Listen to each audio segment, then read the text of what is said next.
el presidente Donald Trump ha anunciado un aplazamiento de un mes en la aplicación de los aranceles del 25% sobre diversas importaciones canadienses. Ahora, estas medidas entrarán en vigor el 2 de abril. Esta decisión se tomó tras varias discusiones con funcionarios canadienses y en respuesta a preocupaciones expresadas por distintas industrias. Por su parte, el ministro de Finanzas de Canadá, Dominic LeBlanc, confirmó que su país retrasará la segunda ola de aranceles de represalia, valorada en $125.000 millones, hasta el 7 de abril. Sin embargo, los aranceles iniciales que afectan a bienes estadounidenses, por un total de $30.000 millones, siguen vigentes. Además, varias provincias canadienses han adoptado medidas adicionales en represalia. En este contexto, la respuesta de Columbia Británica destaca debido a su posición estratégica como punto de conexión clave entre Estados Unidos y Alaska. La provincia se prepara para presentar una legislación que le permitiría imponer peajes a los vehículos comerciales estadounidenses que viajan a Alaska, como una medida de presión ante los aranceles impuestos por la administración Trump. El primer ministro de Columbia Británica, David Eby, enfatizó que esta acción busca enviar un mensaje claro al presidente Trump, a los representantes republicanos del Congreso en Alaska y al gobernador republicano de ese estado. Además, la legislación propuesta otorgaría a la provincia nuevas herramientas, como la exigencia de que los aditivos de combustible de bajo carbono para gasolina y diésel sean producidos dentro de Canadá. Esto responde a la estrategia de Canadá de reducir su dependencia económica de Estados Unidos. A pesar de que Trump ha flexibilizado algunos aranceles para socios comerciales de América del Norte, Eby insistió en que Canadá debe mantener sus contramedidas. No toleraremos estas amenazas ni la incertidumbre que generan. Estamos defendiendo a los canadienses. Este comportamiento es inaceptable y queremos que Estados Unidos comprenda lo frustrados que estamos, afirmó el primer ministro. Eby también dejó claro que su gobierno no dará marcha atrás hasta que el presidente Trump retire los aranceles de la mesa de negociación, aunque los peajes no se implementarán de inmediato y el número de camiones afectados sería relativamente pequeño. Esta medida refleja el aumento de las tensiones entre dos aliados históricos. Mientras Canadá intensifica la presión sobre Trump para que abandone su política arancelaria, Eby aseguró que estas acciones son solo el inicio. La Casa Blanca ha desatado una guerra comercial que nunca buscamos, pero debemos responder de manera decisiva, afirmó. En las próximas semanas, presentaremos nuevas herramientas para salvaguardar nuestra economía frente a esta agresión económica sostenida.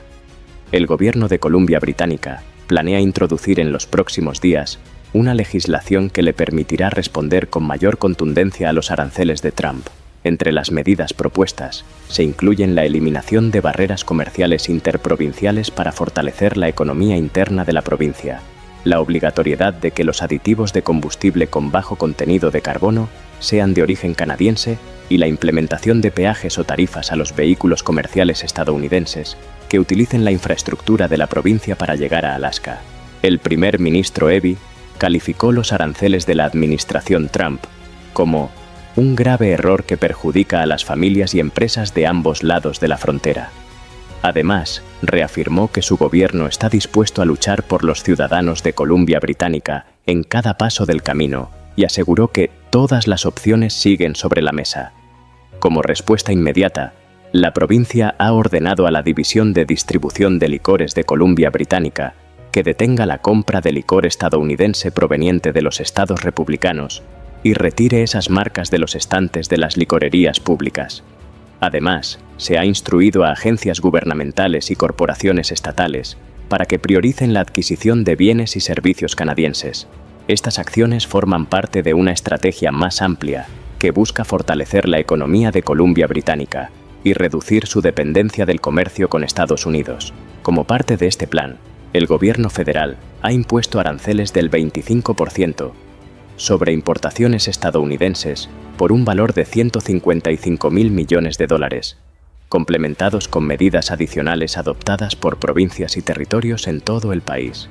Columbia Británica, en particular, está impulsando agresivamente la búsqueda de nuevos mercados y acelerando la aprobación de proyectos de inversión estratégicos. La primera ola de iniciativas valorada en 20.000 millones de dólares, generará aproximadamente 8.000 empleos, beneficiando especialmente a comunidades rurales y remotas.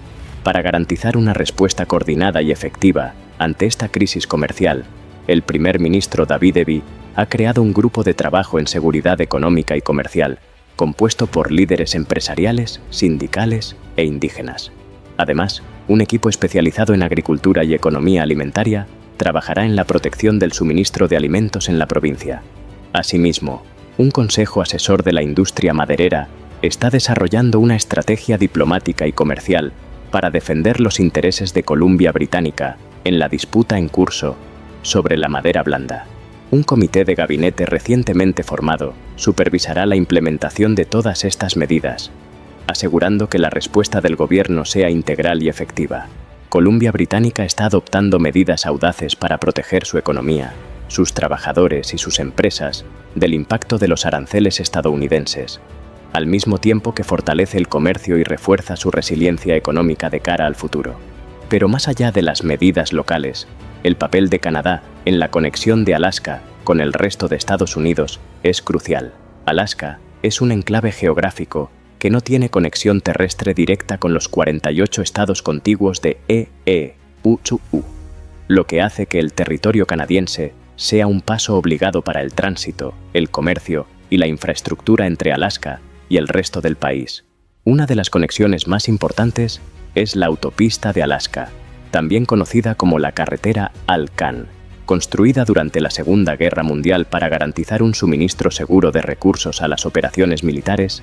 Esta vía sigue siendo hoy la principal conexión terrestre entre Alaska y el resto de Estados Unidos. Se extiende desde Dawson Creek, en Columbia Británica, hasta Delta Junction, en Alaska. A pesar de las mejoras a lo largo de los años, gran parte de la carretera aún atraviesa terrenos accidentados y remotos, obligando a los viajeros a recorrer cientos de kilómetros de territorio canadiense antes de llegar a su destino final. Más allá del transporte terrestre, la aviación también depende en gran medida de la ubicación geográfica de Canadá. Muchos vuelos entre Alaska y otros estados estadounidenses cruzan el espacio aéreo canadiense, e incluso algunos realizan escalas en aeropuertos de ciudades canadienses. La cooperación entre las autoridades de aviación de ambos países es esencial para garantizar la seguridad y eficiencia de estas rutas. El comercio refuerza aún más la importancia de Canadá en la conexión de Alaska con el resto de Estados Unidos. Aunque no existe un ferrocarril directo que una Alaska con los 48 estados inferiores, los servicios ferroviarios y de carga transportan mercancías a través de Canadá. El puerto de Vancouver, en Columbia Británica, es un punto clave para el tránsito de bienes hacia y desde Alaska. Muchos productos esenciales, como alimentos, combustible y materiales de construcción, dependen de puertos y redes ferroviarias canadienses para llegar a su destino final en Alaska. Para quienes viajan entre Alaska y los Estados Unidos contiguos en automóvil o camión, cruzar la frontera canadiense es inevitable. Las relaciones diplomáticas entre Canadá y Estados Unidos facilitan estos cruces, especialmente para el comercio, el turismo y los viajes personales. Sin embargo, los viajeros deben cumplir con las regulaciones aduaneras y de inmigración de Canadá y asegurarse de que su documentación esté en regla antes de atravesar el país. Otro aspecto clave de la conexión entre Alaska y el resto de Estados Unidos a través de Canadá es la infraestructura energética. Alaska es una región rica en recursos naturales, especialmente petróleo y gas natural, y Canadá proporciona rutas de tránsito esenciales para que estos recursos lleguen tanto a los mercados estadounidenses como a los internacionales. Los oleoductos y rutas de transporte marítimo permiten que los productos energéticos de Alaska se trasladen a través de Canadá, desempeñando un papel clave en la economía de ambos países y en la demanda global de energía. La relación económica y logística entre Alaska y Canadá es estrecha. El intercambio comercial entre ambas regiones supera los $1.000 millones anuales.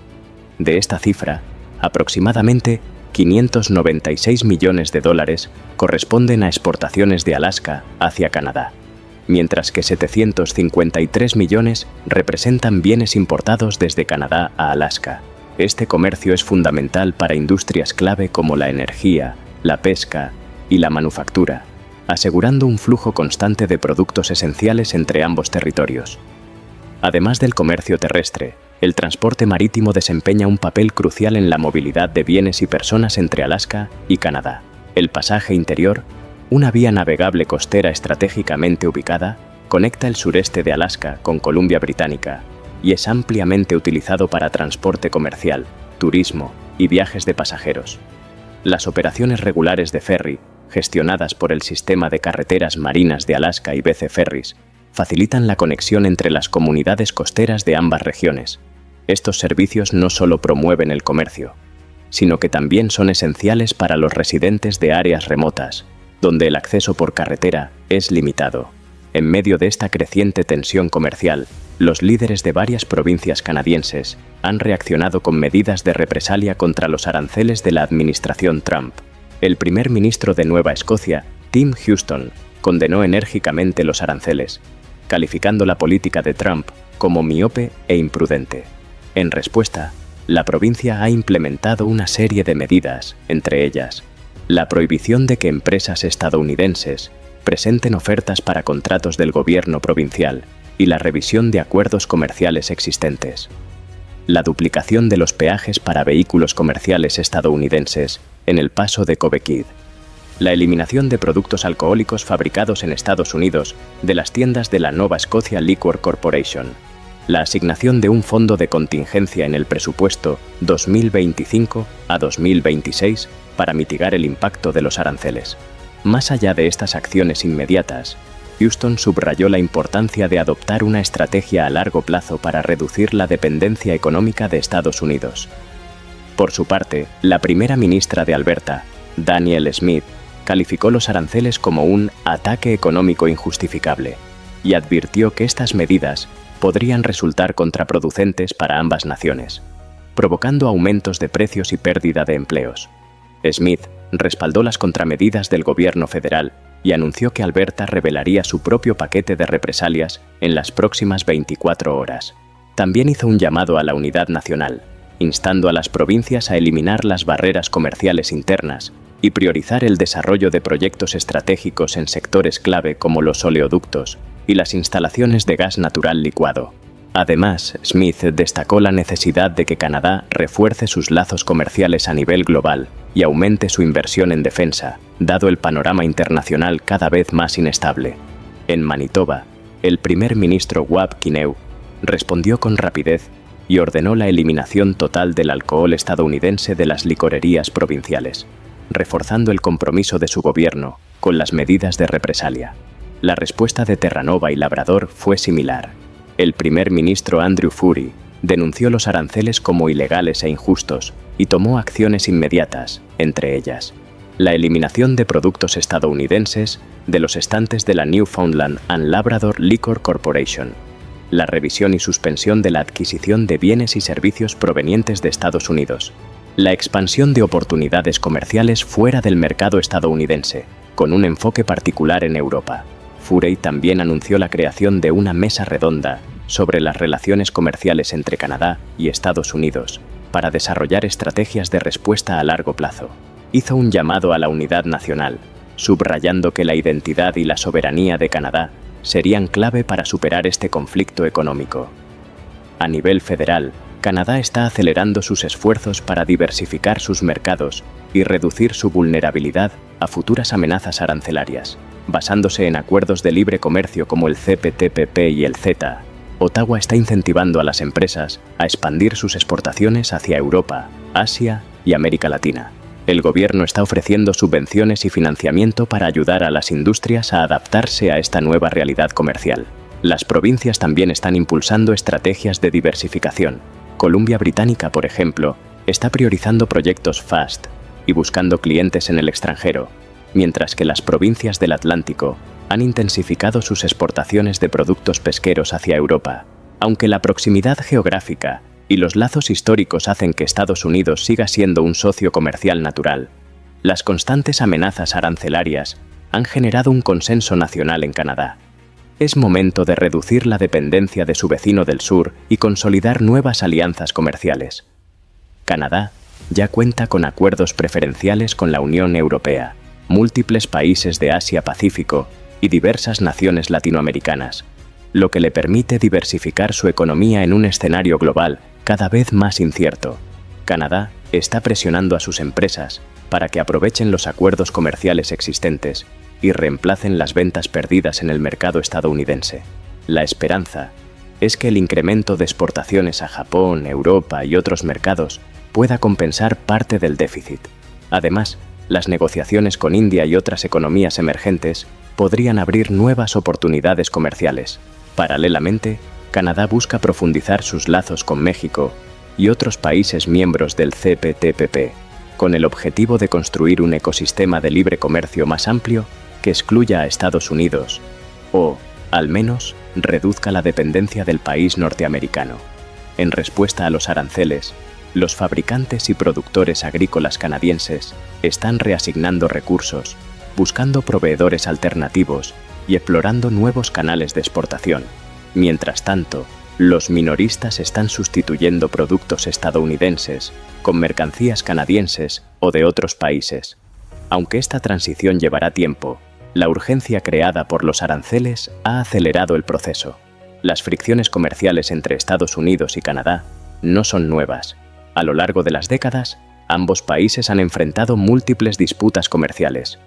Una de las más prolongadas es el conflicto de la madera blanda, que comenzó en 1982 y sigue vigente.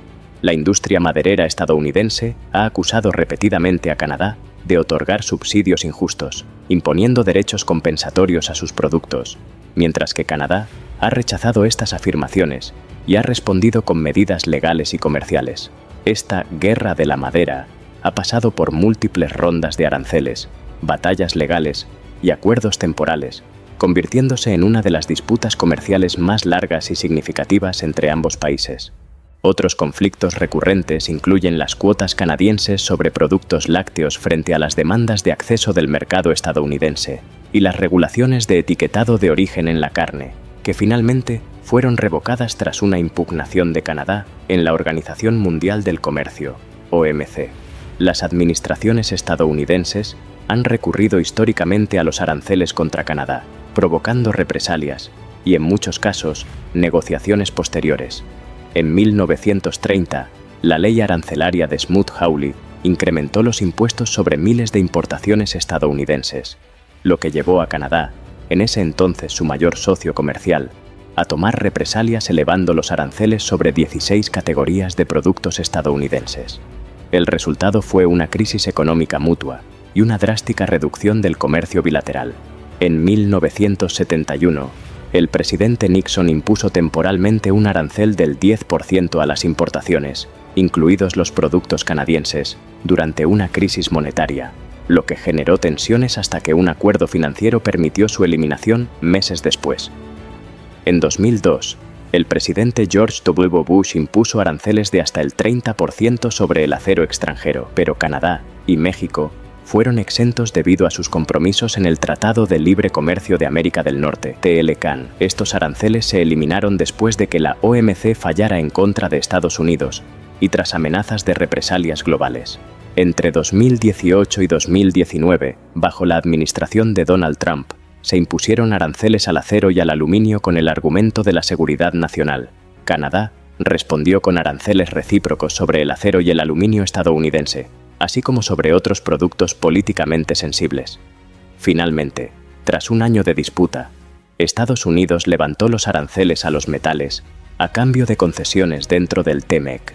Este episodio demostró a los líderes canadienses que una respuesta contundente podía forzar a Estados Unidos a volver a la mesa de negociación y reafirmó la importancia de un frente unido.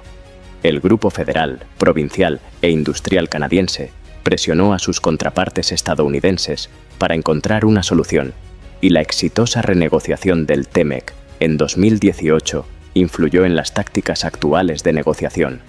En aquel entonces, el primer ministro Justin Trudeau dejó claro que Canadá no se dejará intimidar, marcando el tono de la respuesta del país ante la nueva amenaza arancelaria. Las medidas de la administración Trump han planteado serias dudas sobre su legalidad bajo las normas de comercio internacional. Canadá argumenta que estos aranceles violan tanto la letra como el espíritu del TMEC, que eliminó la mayoría de los aranceles dentro de América del Norte. A diferencia de otras disputas más técnicas, estos aranceles del 25% sobre productos canadienses son amplios y violan los principios fundamentales del libre comercio.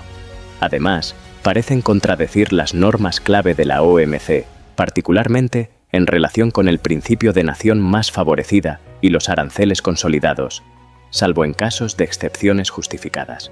La administración estadounidense probablemente defenderá los aranceles bajo la excepción de seguridad nacional, un argumento que Trump ha utilizado anteriormente.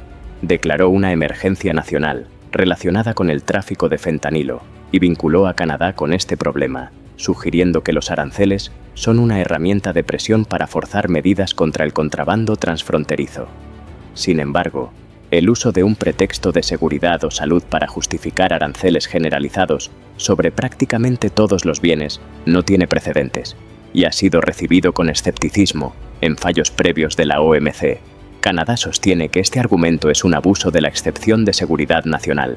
Para desafiar los aranceles, Canadá puede recurrir al mecanismo de resolución de disputas del TMEC, lo que incluiría consultas formales y, en caso de no alcanzar un acuerdo, la posibilidad de que un panel de resolución tome una decisión. Si Estados Unidos se niega a eliminar los aranceles tras un fallo en su contra, Canadá estaría autorizado a imponer contramedidas, aunque este proceso podría tardar más de un año en completarse. Mientras tanto, Canadá ha optado por responder de inmediato con aranceles recíprocos. Otra opción es presentar una queja ante la OMC, aunque la efectividad de este camino es incierta, dado que el cumplimiento de los fallos por parte de Estados Unidos no está garantizado. Además de estos recursos legales, Canadá podría activar cláusulas dentro del TMEC para suspender concesiones a Estados Unidos o incluso explorar acciones legales en tribunales nacionales. No obstante, los tribunales estadounidenses suelen otorgar al presidente un amplio margen de maniobra en temas de restricciones comerciales basadas en poderes de emergencia. En la práctica, la resolución de este conflicto es más probable a través de la negociación y la presión política que mediante una victoria en los tribunales.